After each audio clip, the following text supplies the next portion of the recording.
Buenas.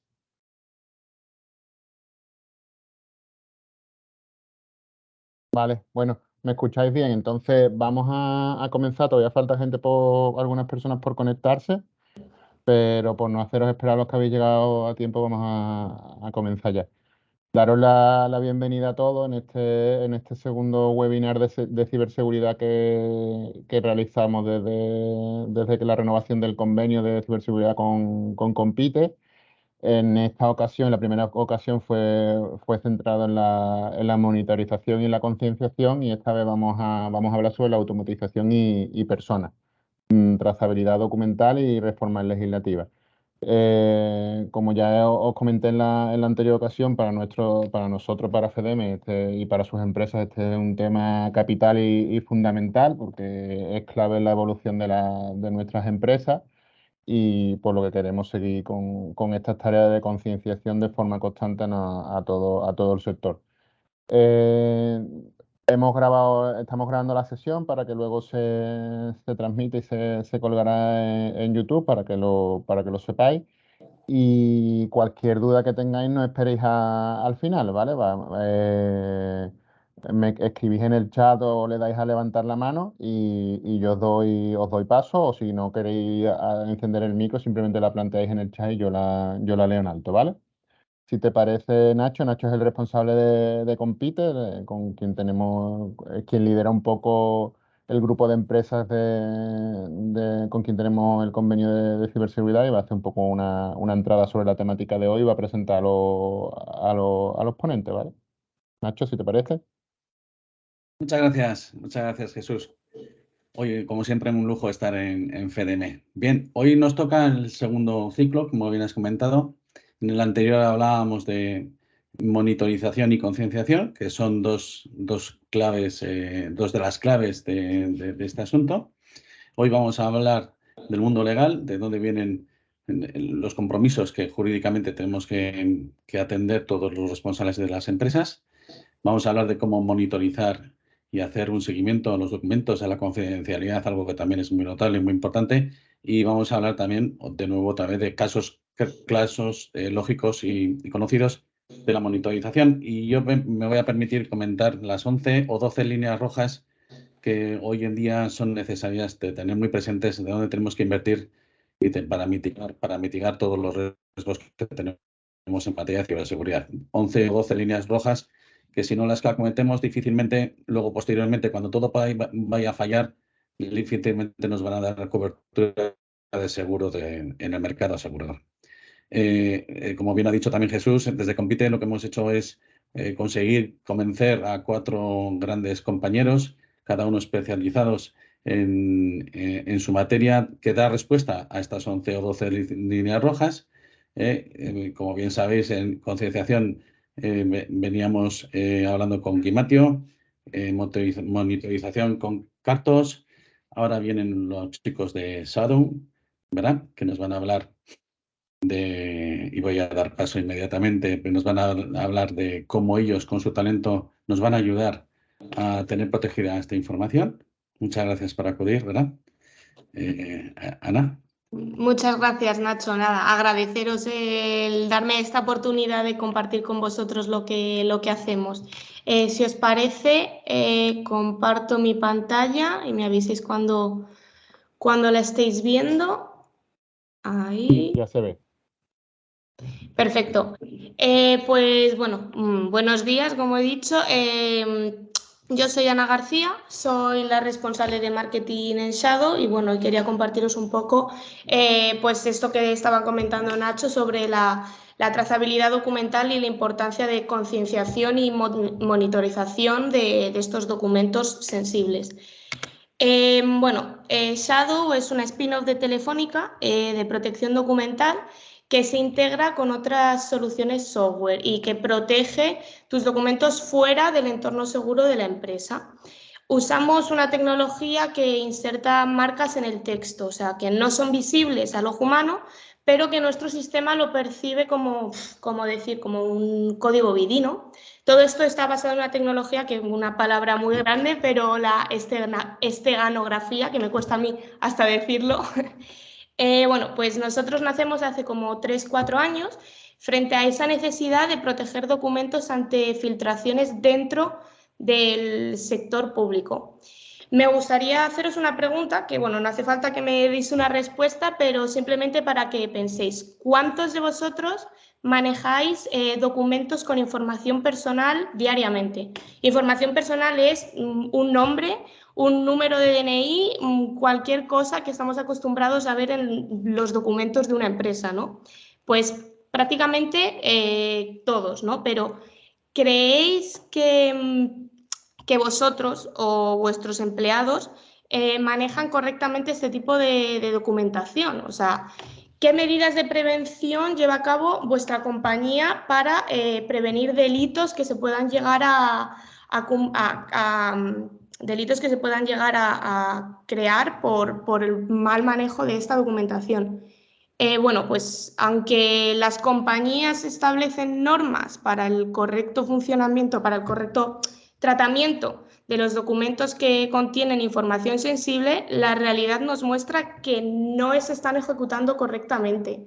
Y esto puede acarrear, pues como os decía, grandes problemas. Y bueno, hoy vamos a ver cómo podemos solucionarlos o mitigarlos. Las empresas ejecutan acciones y prácticas que previenen delitos. A todas estas acciones se las suele denominar compliance. No sé si habréis oído esta palabra anteriormente, pero bueno, simplemente es la forma de nombrar a cualquier buena práctica para evitar un delito. Bueno, eso, el compliance son medidas que establecemos como compañía para evitar un incumplimiento normativo que puede llegar a provocar, pues lo que podéis ver ahí, litigios, sanciones, multas o bueno, algo que es sumamente difícil de revertir como los daños de reputación, en la reputación. Es decir, que cualquier medida que evite que una empresa pueda llegar a cometer un delito y proteger la entidad de consecuencias negativas, como los litigios y demás, se le denomina compliance, tanto en empresas públicas como en privadas.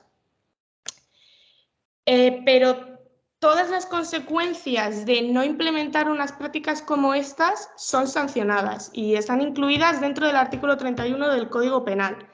Además, se puede pensar que bueno, la responsabilidad civil de, por ejemplo, lo que os comentaba, una fuga de información por parte de un empleado es la responsabilidad de este mismo por haberla causado, ¿no? Pero no es cierto. Según este artículo, la responsabilidad es de la persona jurídica, o sea, es decir, de la propia empresa por no haber implantado esas medidas de prevención o de vigilancia necesarias o suficientes para que eso no hubiera ocurrido. Bueno, a día de hoy tenemos clientes tanto del sector público como del privado que para dotarles de trazabilidad y control en su documentación, en la documentación que abandona el entorno seguro de la empresa. Bueno, ¿qué hacemos en Shadow y cómo podemos solucionar este problema y a la vez beneficiar a la empresa al mismo tiempo? Volvemos a lo que os comentaba, los documentos, un recurso que está presente en cualquier empresa, ya sea en el medio digital, o sea, es decir, que lo visualicemos en el ordenador, o en el medio físico, que es lo que llamamos a cuando está impreso o cuando abandona ese entorno digital que es el ordenador o el PC o lo que sea. Cualquier documentación que viaje por canales como el correo electrónico o Dropbox y que incluya datos personales tiene dos cosas en común. Que estas acciones pues las realizan las empresas diariamente y también son una mala práctica que puede ser sancionada gravemente.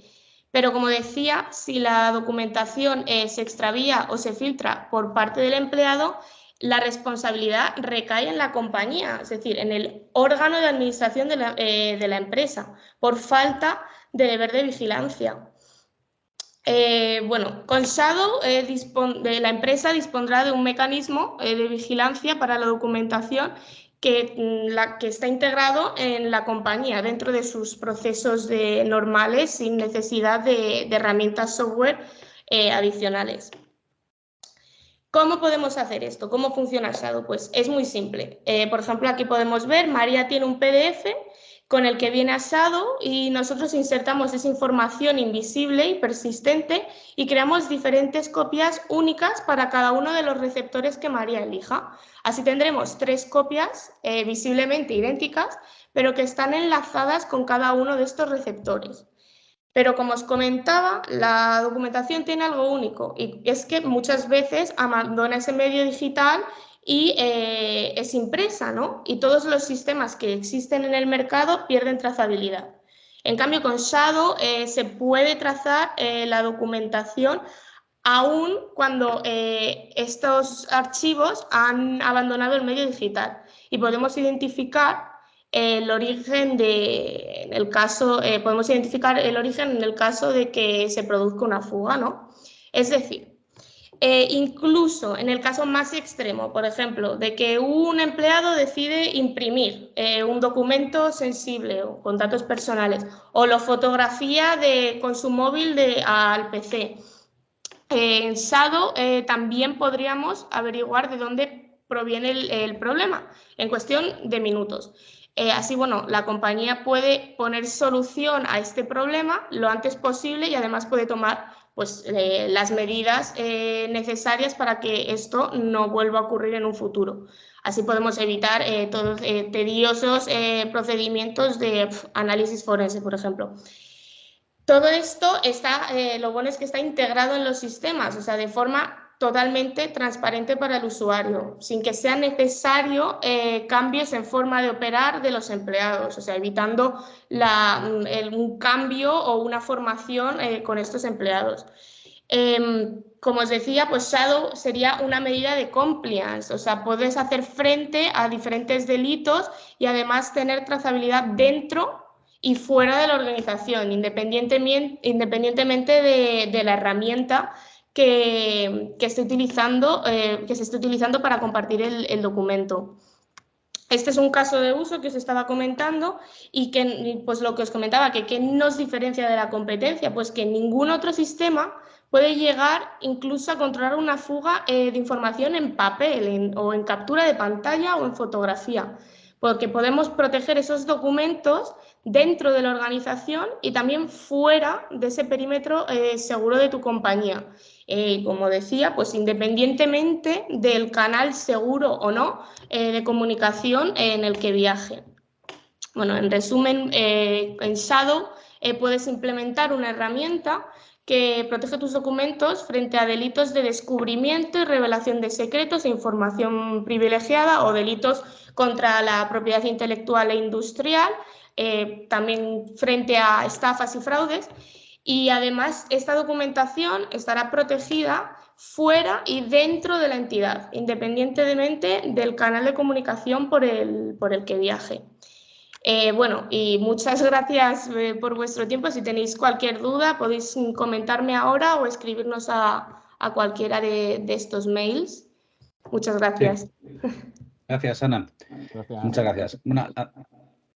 Perdón, además de lo que has comentado de ser un elemento clave en el ámbito compliance, desde el punto de vista industrial, que es donde nos une nos contextualiza la situación en FEDEME, a mí me gusta mucho vuestra tecnología porque cumplimos con una norma que nadie dice, que es el tema de la protección del talento industrial, de los secretos industriales, de lo que nosotros firmamos cuando los clientes nos homologan, ¿no? En el ámbito de la aviación, por ejemplo, en Sevilla, donde tenemos la suerte de tener unos enormes industriales, firman unos contratos con sus clientes que les exigen mantener una confidencialidad, que tienen que tomar medidas para que el talento, el conocimiento, los planos, las normas no salgan de ahí, que no se filtren a la competencia y sobre todo además podemos evitar lo que yo llamo la promiscuidad profesional, que alguien que esté dentro de nuestra casa se lleve datos muy sensibles y técnicos a la competencia, ¿no? Entonces yo creo que matamos muchísimos pájaros de un tiro a través de vuestra tecnología y es para felicitaros, ¿no? Estamos muy contentos en Compite de haber conseguido este alcance con una startup que ni más ni menos sale de Telefónica. Tela, Exacto. tela. Lola, buenos días. ¿Dónde está Ramón, que no le veo? Ramón, buenos días. ¿Estás muteado? A ver. Sí, Lola Ahí. también está muteada. Lola, estás muteada. Ya está. Ahora vamos contigo, con Ramón, da igual. ¿No? Yo estaba casi compartiendo ya, pero como digáis. Venga, dale. Va Lola, dale play. según programa. ¿Estáis viendo mi pantalla? Sí. Sí, Lola, cuando Vale. quieras. Mi presentación hoy va a intentar bajar las cosas un poco a tierra. ¿Por qué? Porque estamos todos muy acostumbrados a hablar de ciberseguridad, las amenazas de la ciberseguridad, tal, pero yo lo que quiero es contar un poco de casos concretos para que veamos de qué manera un riesgo de ciberseguridad o un riesgo de ataque puede traducirse en un hecho efectivo y cómo afecta a una organización. Esto es un poco el mensaje del miedo que nosotros no queremos dar porque parece como muy alarmista y muy tal, pero creo que sí es bueno que concretemos y que veamos de verdad qué supone cuando estamos hablando de un riesgo de un ciberataque. Hay que tener en cuenta una cosa. Lo que hay que proteger dentro de una organización son los activos principales de negocio, que son 3. La información. Habéis hablado de documentos confidenciales, de propiedad intelectual, más en el caso industrial, de datos de empleados. Los procesos, y mucho más estando en un entorno industrial como este, todos los procesos de fabricación, de logística, de entrega, de aprovisionamiento y las máquinas y la infraestructura que lo soportan. Y el tercero son las personas, ya sean los empleados, ya sean los clientes. Información confidencial que podemos tener de ellos, sus puestos de trabajo, su desempeño. Entonces, esas son las 3 cosas fundamentales que un sistema de ciberseguridad tiene que proteger dentro de una organización. Y más específicamente en el caso de industrias en las que un ataque o un ataque por OT te puede parar una planta, con todo lo que eso significa. Entonces, lo que vamos a hablar un poco en la presentación de hoy va a ser una serie de casos de uso de qué me puede pasar. Es decir, está muy bien la ciberseguridad, está muy bien todo esto de la concienciación, de la protección tal, pero bájamelo a tierra, ¿vale? ¿Qué es lo que de verdad me puede pasar? Entonces, vamos a ver pues algunos casos de uso. ¿Vale? La primera cosa que nos puede pasar, y empiezo por la más fácil, la que todo el mundo conoce, es cuando se filtran credenciales. Cuando alguien coge y mete sus credenciales del trabajo en webs legales, LinkedIn, o menos legales o no tan relacionadas con el entorno laboral, como por ejemplo una web de casas rurales o una web de recetas, y no voy a nombrar otro tipo de webs que también ocurre, ¿vale? Pero sí es importante saber qué puede pasar cuando una de nuestras credenciales del trabajo, porque aquí estamos hablando del entorno laboral, se filtra. ¿Vale? Lo primero y más evidente que puede ocurrir es que directamente le estás dando a los cibercriminales o a quien las pueda conseguir acceso directo a la infraestructura de la empresa. Tú das un username y un password, eso se filtra y directamente cualquiera que lo haya tenido puede entrar en la empresa. No sabéis la cantidad de base de datos de usuarios, passwords, direcciones, teléfonos que se intercambian en Internet todos los días. Solamente para hablar de Telegram, nosotros encontramos 100 bases de datos diarias en los canales de Telegram. ¿Vale? Esto directamente da acceso a la compañía si es el usuario y el password, pero la manera en la que lo suelen usar los cibercriminales también es utilizar ingeniería social. ¿Qué es ingeniería social? Imaginaros que yo tengo vuestro correo, pero no tengo vuestra password. Pero vuestro correo lo he sacado de una web de recetas o de casas rurales. Y entonces yo te mando un mail a ese correo, estimado tal, queremos presentar desde una web que parezca que es de casas rurales, con un mensaje, estimado Mario, te queremos mandar la última información de las casas rurales más solicitadas para este verano. Aprovecha y míralo rápido porque se nos están acabando las plazas, porque están muy demandadas, porque es el mejor sitio de casas rurales del país en este momento. Si tú eres muy aficionado a las casas rurales y estás acostumbrado a manejar en ese tipo de foros, lo más normal, en un 90% de probabilidades, es que cliques. ¿Vale? Inmediatamente, una vez que has clicado ese enlace, puedes tener un troyano, puedes tener un malware, puedes tener por ahí cualquier cosa que te entre. Entonces, cuando la gente dice, da igual porque no tienen la password, cuidadito con temas como este ejemplo que acabo de poner de ingeniería social, porque ya no es solamente que les des la password, sino toda la información que pueden conseguir a través de ti, no solamente porque estés suscrito a una web, sino porque normalmente con el correo es muy probable que puedan llegar a alguna de tus redes sociales haciendo una búsqueda sencilla en Google y a partir de ahí poner en marcha pues, todas estas tácticas de ingeniería social que al fin y al cabo te van a llevar a clicar un enlace, que es lo que buscan para poder meter un malware y hacerse con el control de la empresa. Y la última cosa que puede pasar es suplantación de identidad. Si yo tengo tu correo, pues si soy un poco listo, me puedo quedar con tus cuentas de redes sociales, me puedo quedar con tu WhatsApp, puedo escribir a tu grupo de amigos, puedo escribir en tu nombre de tu empresa a distintos proveedores, a distintos clientes. Entonces es muy, muy, muy importante tener este tema un poco controlado. Acabamos de hablar en la presentación de Shadow lo importante que es el filtrado de información, ¿vale? El filtrado de documentos. Con una herramienta como Shadow es bastante sencillo el tener controlado que la información que se filtra, si es documental, esté controlada y no suponga un riesgo. Pero ¿qué pasa cuando se filtra información que no es documental? No son bases de datos, no son documentos Word, no son documentos PDF.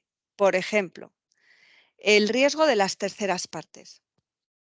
Nosotros, bueno, ya me ha presentado Nacho antes, pero yo trabajo en Entec y Cartos es nuestra herramienta de detección de este tipo de cosas. Nosotros hemos encontrado cosas inverosímiles filtradas por Internet, de verdad, por parte de los empleados, por parte de los clientes y por parte de las terceras partes. Por ejemplo, nosotros nos hemos encontrado todo el código fuente de una aplicación de móvil libremente accesible en Internet de una muy, muy gran empresa española, de estas que te dicen, bájate la aplicación y conéctate aquí y tendrás acceso a tal, pero de una empresa muy grande. Imaginaros, absolutamente filtrado en Internet, todo el código fuente entero. ¿Qué supone eso? Que cualquier cibercriminal que pueda encontrarla puede ver cómo es el código, puede encontrar si hay huecos de seguridad, puede trastearla y a través de la aplicación móvil puede entrar en los móviles de los usuarios, en la infraestructura de la empresa o donde quiera. ¿Cómo había ocurrido esta filtración? ¿Había sido la propia empresa? No. ¿Había sido un empleado? No.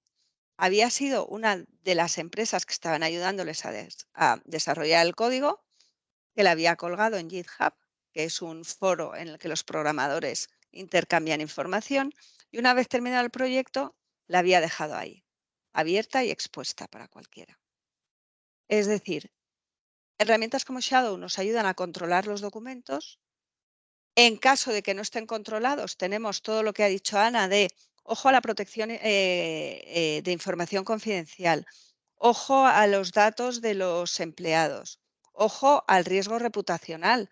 Nosotros nos hemos encontrado actas de reuniones en las que se decían unas cosas tremendas, con firmas de consejeros delegados, de gente de la administración, con presupuestos, con todo. Entonces, una herramienta como Shadow te ayuda a controlar eso, pero también hay otro tipo de información que se puede filtrar y que no es tan controlable y que puede tener unos riesgos tremendos, ¿vale? Web hacking, DNS y phishing. ¿Qué significa esto? Básicamente, lo que todos conocemos. Ojo a las webs y ojo al phishing. ¿Vale? ¿Qué le puede pasar a las webs? WordPress, que la mayoría de las webs de este país están en WordPress, es una de las plataformas que si no está bien configurada, tiene más vulnerabilidades por centímetro cuadrado de pantalla del mundo. Es Es muy fácil de usar, pero es muy complicada de configurar en ciberseguridad. Cosas que nos pueden pasar si no tenemos una web segura. Pues se nos pueden, la más fácil y la más tontona. Se te pueden meter los cibercriminales en la web y cambiarte tu imagen corporativa, poner unas fotos no adecuadas, cambiar los textos y decir cosas que no sean verdaderas, con el consiguiente daño. Eso es lo que pone ahí, defacing, que bueno, que eso es reputacional, a nadie le gusta, pero no pasa de ahí. Pero cuidado, porque hay webs que si no están bien configuradas tienen una vulnerabilidad que se llama XSS, que hace que cuando alguien pulse un botón, por ejemplo, de contacto o de tal, si el cibercriminal lo ha hecho bien, a la persona que pulsa ese botón se le descarga un troyano directamente desde la web. Está utilizando la web como un emisor o suministrador de malware. Y a partir de ahí, pues ya puede hacer cualquier cosa con la gente, con los equipos que se hayan utilizado para pulsar ese botón. ¿Vale? Entonces, el tema de la web es muy fácil de hacer, pero muy complicado de gestionar en cuanto a seguridad. El phishing todos lo sabemos, ¿vale? Cojo, te duplico tu web, mando allí correos varios y te quito tu dinero, tus credenciales, tus cosas. ¿Vale? Esto también es muy importante de configurar, tiene que ver con la parte de DNS. DNS significa Domain Name Services, es decir, los servidores que asignan los nombres de dominio. Y lo que hacen los del phishing es que yo te mando mails desde un dominio muy parecido al tuyo, se lo mando a tus clientes para que ellos se crean que eres tú el que se lo estás mandando, y cuando clican en el enlace que les doy, pues ahí empieza la estafa. ¿Vale? Seguridad en el email. Lo mismo, hemos hablado antes de la filtración de credenciales. El email se puede hackear, ¿vale? Me da igual si está en un servidor privado o a veces si está en una nube o cosas por el estilo. Es relativamente fácil si no está protegido. Por una parte, me pueden hackear mi email y mirar mi información, pero por otra parte, que es todavía peor, pueden utilizar mi email para mandar en mi nombre spam y para mandar correos maliciosos y para mandar virus. Eso, por una parte, tiene un problema legal si te denuncian y tiene un daño reputacional enorme. ¿Vale? Entonces, es otra de las cosas que tenemos que tener muy, muy, muy cuidadas y muy puestas en marcha. Y el tema de las redes sociales. Cuando hablamos de ciberseguridad y de cosas de estas en redes sociales, todo el mundo enseguida se va a pensar problemas reputacionales. Están hablando bien de mí, están hablando mal, están a ver qué estarán diciendo o están diciendo que mi consejero delegado hace esto. El problema más gordo de las redes sociales es que es en las redes sociales donde se gestan la mayor parte de los ataques que luego se van a hacer.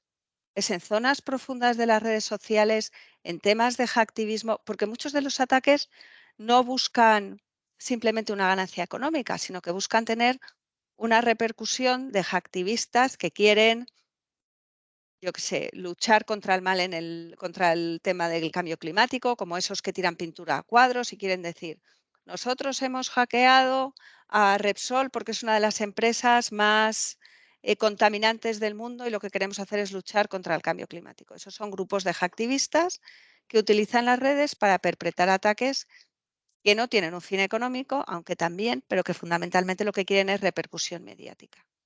¿Vale? Entonces, todos los ataques que veis ahí de suplantación de perfiles de redes sociales, ¿cuántas suplantaciones hemos visto de gente que luego ha salido y ha dicho, hay unas declaraciones mías en las redes, no son mías, me han robado las redes, yo no lo he dicho? Algunos son verdad, otros lo que son es, he metido la pata y no quiero reconocerlo. Pero también es verdad que como las megas, a ver los hilos. ¿Vale? Temas que os he contado de hacktivismo, temas de fraude muy relacionados con las campañas de phishing. Yo lanzo una campaña en redes sociales con tu imagen de empresa falsa y los llevo a una página que en realidad es un fraude. ¿Vale? Y temas de fake news. Entonces, estos son algunos ejemplos de cosas que se pueden prevenir. ¿Vale? Son graves, pero ahora mismo la tecnología nos permite prevenirlos. ¿Cómo lo prevenimos nosotros desde Entec con nuestra herramienta Cartos? Nosotros lo que hacemos es mirar fuera de la compañía. Es decir, las compañías ahora mismo, unas más, otras menos, pero todas tienen claro que tienen que protegerse, pero casi ninguna sabe qué información tienen los cibercriminales ahí fuera y cómo te van a plantear un ataque. Y yo siempre digo, si tú supieras cómo te van a atacar, ¿no crees que podrías protegerte muchísimo mejor? Eso es exactamente lo que hacemos nosotros. Nosotros lo que hacemos es, funcionamos como los cibercriminales y vemos qué cantidad de vulnerabilidades se ven desde tu empresa para afuera, que son las que utilizarían ellos para lanzar un ataque, las recopilo todas y a las empresas les digo, oye, ten cuidado, porque tú crees que estás protegido porque estás gastando un montón en firewalls y en sistemas, pero fuera de tu empresa los cibercriminales tienen toda esta información. Entonces, se la entregamos y le decimos, arréglalo y toma las medidas necesarias, porque si alguien te va a atacar utilizando una de estas cosas. Y entonces todas estas cosas que hemos visto, las sabéis con el tiempo suficiente como para poder tener las acciones necesarias para remediarlas. Y hasta aquí mi breve presentación, porque tampoco tenía mucho tiempo y no quería aburriros. Así que cualquier cosa de preguntas o curiosidades, pues no tenéis más que preguntarme. Gracias, Lola. De nuevo Gracias, Lola. mágico, ¿no? De nuevo mágico, un software, ¿no? Pragmático, sencillo, que no nos va a quitar tiempo, que de alguna manera vigila por nuestros riesgos, ¿no? Que es lo que estamos intentando mitigar. Muy bien. Otra de las líneas rojas que vamos a resolver. Entra Ramón, que es otro compañero del despacho Union, despacho que nos unimos en Compite, y que brevemente también nos va a hablar de dónde vienen los cambios legislativos que nos van a afectar, ¿no? Como he dicho al inicio, como a los representantes de las empresas nos van a pedir responsabilidades, ¿verdad, Ramón? ¿Estás muteado, Ramón? No te oímos. No, no está muteado. A ver, Ramón, inténtalo. No te oímos, Ramón.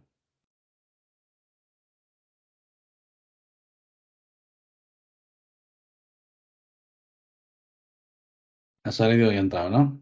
Sí. Bien, mientras esperamos a Ramón, como decía al principio, todo lo que nos afecta viene aquí ahora. Damos entrada. A ver, Ramón. ¿Ahora? Ahora Sí, sí te señor. escucho, sí. Ahora. Vale, perfecto. Bueno, buenos días a todos. Sí, como ha dicho Nacho, me voy a encargar un poco de el tema legal y las responsabilidades que se van a exigir tanto a las entidades como a las empresas. Y realmente todavía lo que ha hecho la Unión Europea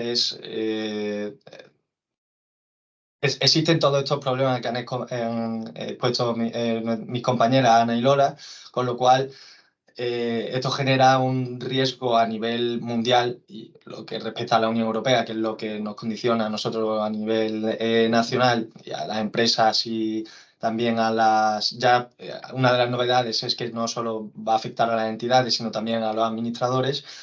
Con lo cual me voy a enfocar un poco en una directiva que ya se ha implantado a nivel de la Unión Europea y que tiene una transposición hasta el 17 de octubre de 2024. Y por otro lado, dos propuestas de ley que afectan, en este caso, a las entidades que conforman CDM. Entonces, bueno, voy a pasar a... no sé si se ve No. ¿Se ve la presentación? Sí, se ve. Vale. Pues, vale, perfecto. Pues nada, como he comentado, la Unión Europea pues entiende que... ¿ha pasado? Sí. Vale, perfecto. Entiende que el coste mundial se estima en que se encuentra entre 5,5 y 7 billones, por lo tanto es bastante dinero, con lo cual por eso pretenden mitigar esos daños. En 2022, la Fuerza y Cuerpo de Seguridad del Estado contabilizaron 375.506 infracciones penales solo en España, es decir, un 72% más que en 2019, lo cual se ve que todos esos riesgos, todos esos ciberataques se han implementado de manera bastante grande, con lo cual hay que buscar soluciones.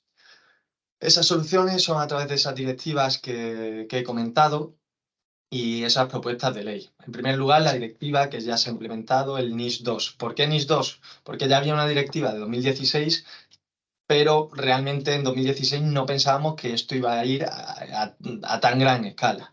Con lo cual, el objetivo de esta directiva es alcanzar un elevado nivel común de ciberseguridad en toda la Unión, con el objetivo de mejorar el funcionamiento del mercado interior. El ámbito de aplicación se va a regular por cada estado mediante unas listas. No sé qué pantalla estáis viendo, si la presentación en pantalla completa o... Objetivo y ámbito de aplicación. Sí, pero No, la pero pantalla no está en completa pantalla completa. No, no.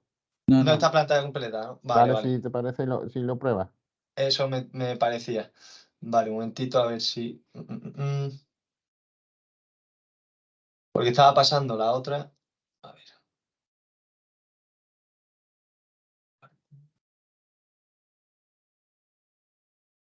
Bueno, el hecho que seas un buen abogado y que sepas Ahora el mundo sí, ¿no? jurídico no quiere decir que Ahora. seas un buen Ahora sí, ¿no? usuario. Vale. Por eso, yo no tengo mucha idea de esto. Pero bueno, ahora sí, vale, perfecto. Bueno, el objetivo es eso, alcanzar un nivel común de ciberseguridad y para ello se han creado unas directrices que, como he dicho, tiene España en concreto, tiene hasta el 17 de octubre de 2024 para implementar esos requisitos exigibles a las entidades, ¿vale? ¿Cuáles van a ser esas entidades? Directamente la directiva va a ser obligatoria para entidades públicas o privadas que se encuadren dentro de los anexos 1 y 2 de esa directiva.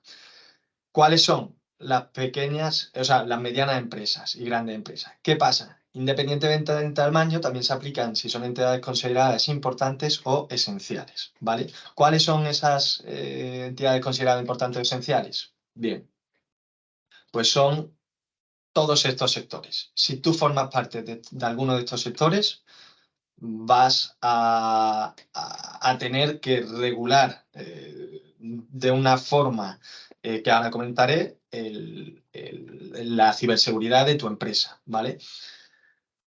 De todas formas, la directiva va a ser obligatoria para estas empresas, pero estas empresas, como iré contando, siempre existe la cadena de suministro.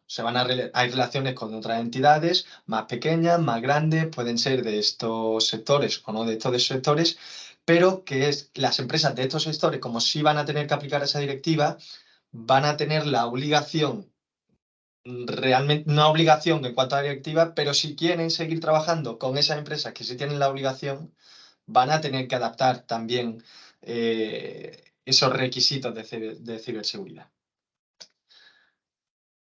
El núcleo de la directiva gira en torno a unas buenas prácticas, y estas son la evaluación continua de riesgos y vulnerabilidades, la mitigación proactiva de los riesgos, la gestión de crisis y sobre todo la continuidad de la actividad, y por último un intercambio rápido de la información sobre vulnerabilidades e incidentes. Vale, en cuanto a la evaluación de riesgo y vulnerabilidades, ¿qué exige la directiva? En primer lugar, una evaluación continua de esos riesgos y vulnerabilidades en todas las fases del ciclo de vida de las operaciones, incluidas las consideraciones relativas a la cadena de suministro y ecosistema general. Es decir, las herramientas de Cartos y el englobe este de Compite es lo que pretende y cómo funcionaría. Es esa evaluación de riesgos y vulnerabilidades, por dónde me pueden atacar, por dónde están. A ver, entendamos que una empresa es una casa. Cuanta más puertas y ventanas, más vulnerabilidades, más riesgos. Todo ello, lo que exige la directiva es que se esté pendiente de ello constantemente.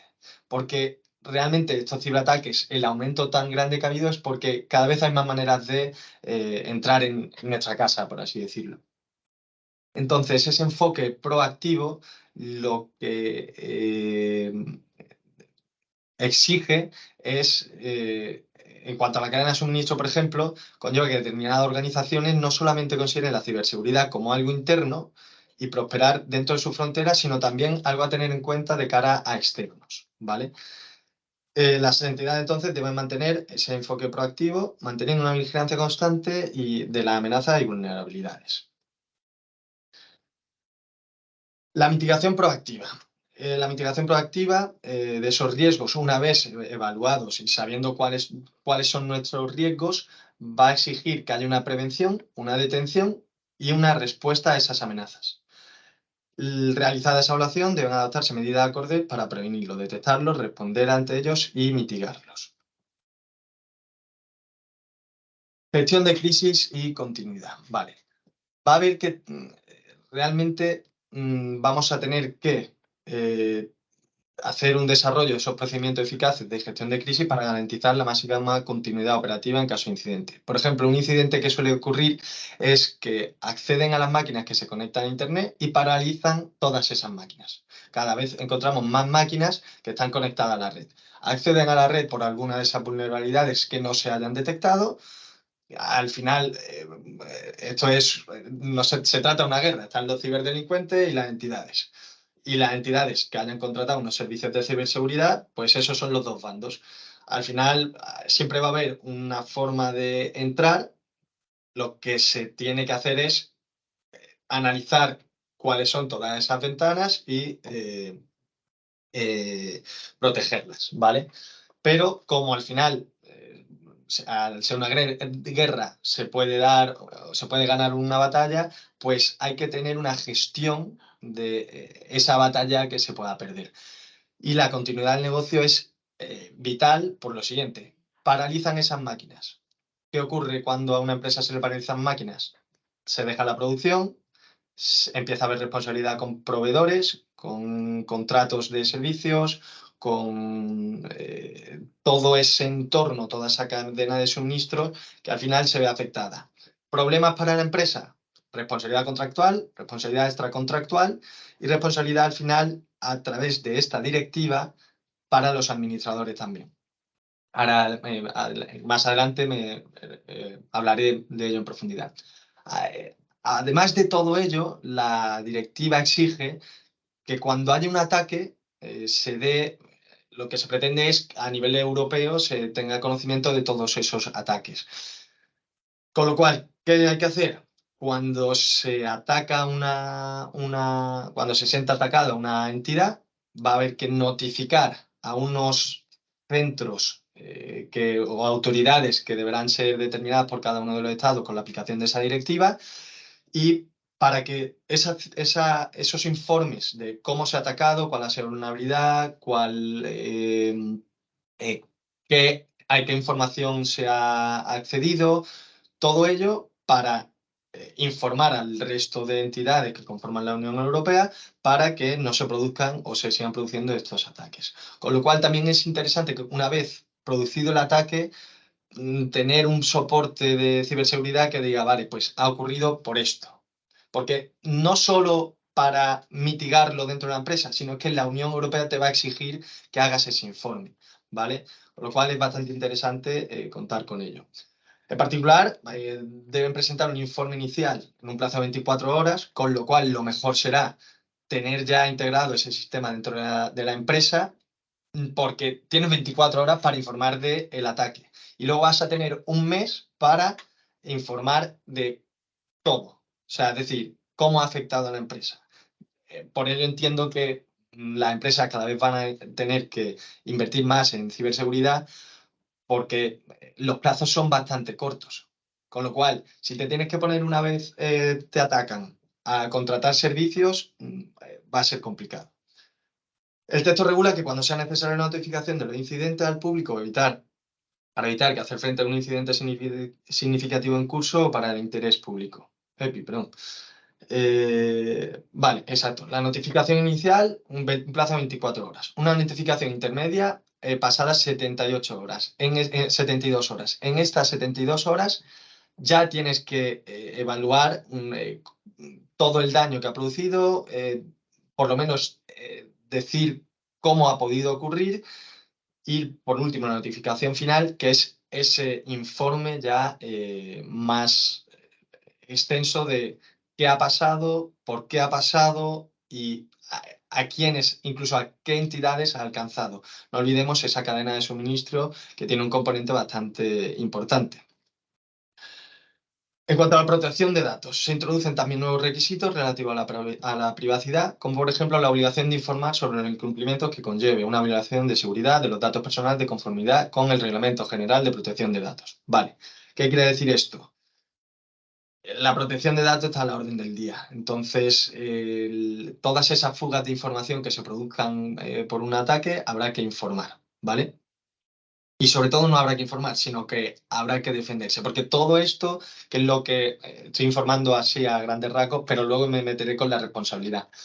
Todo esto, si tú no cumples con la protección de datos, antes, bueno, se podía decir, no, es que me han atacado, yo no podía preverlo, ya no va a ser una excusa el no podía preverlo, no, yo tengo un antivirus, no, ya no. Ya lo que dice la actividad es que hay que ser proactivo, esto está aumentando, con lo cual la protección de datos, ya no solo de la empresa, sino de los usuarios, de los servicios, de toda esa información, sea esencial, sea eh,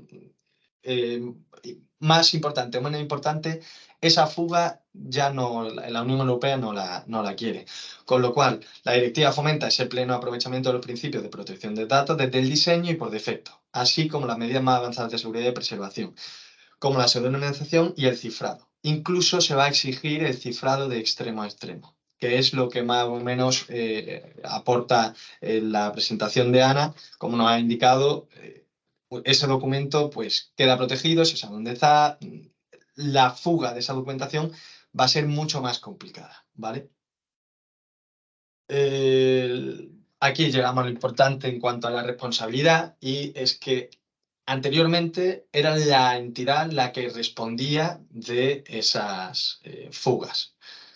Ahora realmente ya no solo va, por supuesto, va a responder la entidad con multas, con responsabilidad contractual y con responsabilidad extracontractual. Las multas por incumplimiento para las entidades esenciales, porque se hace una distinción entre esenciales e importantes, van, como veis, por incumplimiento. Puede ser hasta 10 millones de euros o el 2% de facturación anual de la empresa, y para la entidad importante la multa es de hasta 7 millones de euros o el 1,4% del volumen de negocios anual mundial. Vale. Esto es lo que es la multa administrativa, ¿vale? Pero, como he ido diciendo, la directiva exige esa proactividad contra la ciberdelincuencia. ¿Qué ocurre en caso de que haya un ataque y no tengamos implementados todos esos requisitos que exige la directiva? Te van a imponer esa multa administrativa que, como veis, puede llegar a ser bastante elevada. Pero aparte, los altos cargos y los equipos directivos van a responder también. Es decir, se le va a poder exigir responsabilidad por parte de las empresas afectadas. Porque, como digo, no solo afecta un ataque a una empresa, sino que al final, como estamos todos conectados, afecta a los demás. Esas empresas que sí tengan implantadas medidas de ciberseguridad frente al que hayan contratado con la que no los tenga y por no tenerlas hayan sufrido un ataque, van a poder exigir responsabilidad, ¿vale? A esta empresa.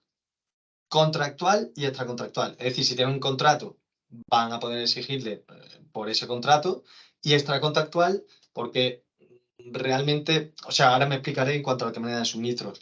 Realmente tú tienes un contrato, me da igual que no cumplas con ese contrato, porque debería haber cumplido con ese contrato. Si te han atacado, no es mi culpa. Si tu empresa se ha visto paralizada, no es mi culpa. ¿Por qué? Porque la directiva te obliga a tener esa implantación de ciberseguridad. Si no lo has hecho, no tengo que responder yo de ello, porque al final estamos todos conectados y esta empresa pues va a tener otros contratos, otros contratos, otros contratos. Con lo cual, que yo vaya a incumplir estos contratos con otros clientes por tu negligencia, a mí no me incumbe, porque ya estás obligado. Con lo cual, al final ya no solo va a ser la empresa, sino esos altos cargos. ¿Por qué? Porque esos altos cargos son los que van a tener que formar a las personas de su organización, formar, implantar los sistemas de ciberseguridad que crean conveniente, y si no lo hacen, cuando van a tener que afrontar esa negligencia, incluso esa obligación que te impone la directiva de resiliencia cibernética. En cuanto a la propuesta de ley ciberresiliencia y propuesta del reglamento, todavía no se han implementado. Simplemente la directiva ya es vigente, simplemente tiene que llegar a España y transponerse, que seguramente se transponga de la misma manera. Y estas propuestas son que todavía deben aprobarse por la Unión Europea.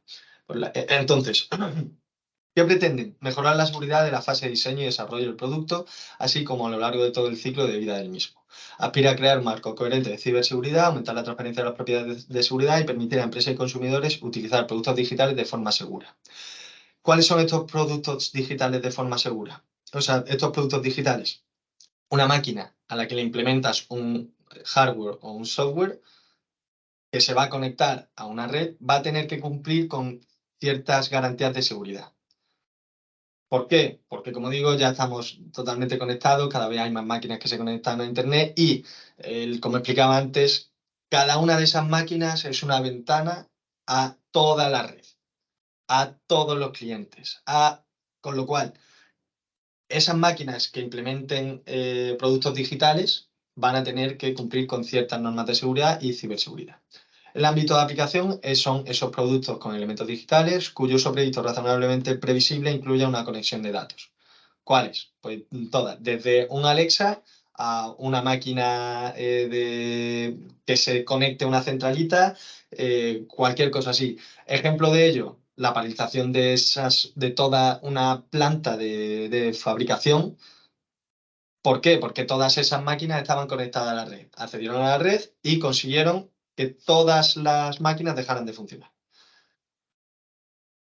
Va a haber obligaciones tanto para fabricadores, distribuidores como importadores, ¿vale? Solo podrán comercializarse productos con elementos digitales si estos cumplen los requisitos esenciales que deben todavía de especificarse mejor, porque creo que todavía no se han, lo diré, no se han recogido de manera exacta, pero al final lo que pretenden es crear una marca CE, Comunidad Europea, que si tú cumples esos requisitos, te la dan. Esa marca CE al final no deja de ser una pegatina que va a ponerse en la máquina que vendas, en la pieza que vendas, en cualquier cosa. ¿Por qué? Porque si tú no tienes esto, no lo vas a poder distribuir. Y tú tienes esto si cumples con esos requisitos de seguridad, ¿vale? ¿Cuáles son esos requisitos? Pues los requisitos son tener cuidado, conocer las vulnerabilidades y una vez conozcas esas vulnerabilidades, mitigarlas de una manera proactiva, y hasta que tú no hagas eso, no te van a dar la marca CE, con lo cual no vas a poder distribuir tu producto, tu producción, cualquier cosa. Aparte de ello, debes tener unos requisitos de gestión de vulnerabilidades e informar de ello al usuario. Con lo cual es interesante saber cuáles son las vulnerabilidades, cómo mitigarlas, y no solo tú, sino hacerlo conocer a los usuarios de ellas, ¿vale? Como decía, hay cuantas más máquinas conectadas, mayor vulnerabilidad, más riesgo, y por lo tanto la directiva y la proposición de ley lo que exigen es una mayor protección. ¿Cómo afectarán estos cambios legislativos? Vale. En cuanto a los ataques y las consecuencias, ya ha hablado la compañera de Cartos, por lo tanto no me voy a referir a ello. Pero sí quiero hacer mención a lo que ocurre ahora mismo cuando hay un ciberataque y lo que va a ocurrir en el futuro, ¿vale? Por ejemplo, la Audiencia Nacional en 2022, el año pasado, concede un ERTE a una empresa que se ve ciberatacada y pues no puede hacerse cargo de los salarios. ¿Por qué? Porque no tiene actividad, con lo cual no tengo actividad, no puedo pagar, se ve afectada.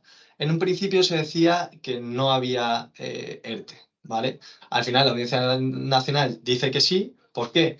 Porque no se podía prever, porque no ha sido un ataque involuntario, o sea, no, la empresa tenía un antivirus, no ha podido hacer nada, vale. ¿Qué va a pasar? Ya no, o sea, como he dicho, ya se exige una reacción proactiva, un control mucho mayor, unas exigencias que no solo no van a dar lugar al ERTE, porque tú tienes, o sea, pueden dar lugar al ERTE si has implementado esas normas y esos requisitos de ciberseguridad que exige la nueva normativa. Si tú no lo has hecho, no va a dar lugar al ERTE. Pero no solo al ERTE, como decía, la responsabilidad contractual con tu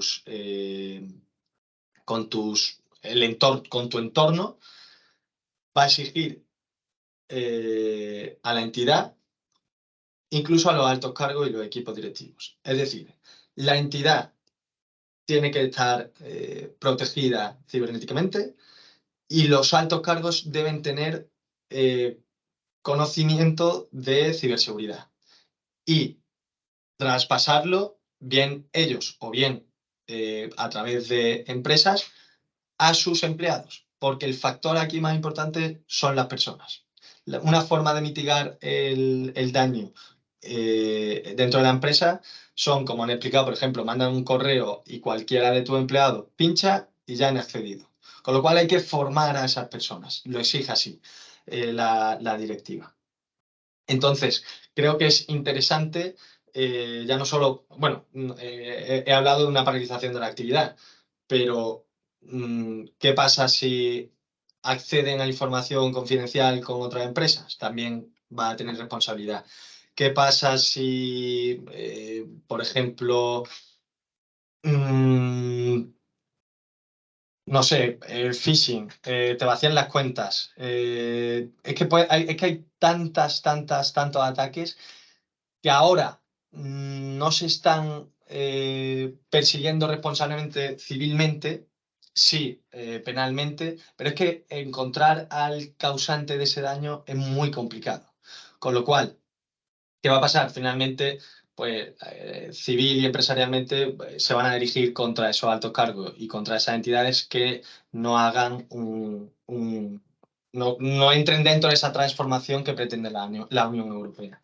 Por lo tanto, creo que esta unión de empresas que ofrece Compite es bastante interesante en el sentido que cubre todas esos requisitos y todas esas necesidades que ya no es que sean buenas para la empresa para no verte afectado, sino que van a ser exigidas, ¿vale? Por último, en cuanto a esa cadena de suministro, aunque cualquier empresa no se vea afectada por la directiva, quiero hacer hincapié en que se va a ver afectada por la directiva, indirectamente. ¿Por qué? Porque la directiva también exige que tengas cuidado con quién contratas. Con lo cual, si una empresa de 50 trabajadores, 250 trabajadores, contrata con una de 10 que dice, no, a mí la directiva no me afecta por el tamaño y porque no soy una de esas entidades que establece España que son esenciales o importantes, pues no van a contratar contigo porque se están jugando todas esas multas, y todas esas responsabilidades civiles y contractuales porque han contratado con una empresa que no ha implementado su seguridad. Con lo cual, no van a contratar. Yo no contrataría, la verdad, porque las multas son bastante importantes y las responsabilidades se han visto mucho más implementadas. En cuanto a la cantidad de empresas que se van a ver afectadas, la directiva NIS 1 de 2016, en cuanto a la directiva NIS 2, que es la que se va a implementar ahora, se estima que van a ser, se va a multiplicar por 10. No sabemos cuál va a ser esa empresa porque tiene que transponerse y tiene que regularse dentro de España, pero entiendo que aunque la empresa no se encuentre de esos sectores, indirectamente le va a afectar. Nada más por mi parte.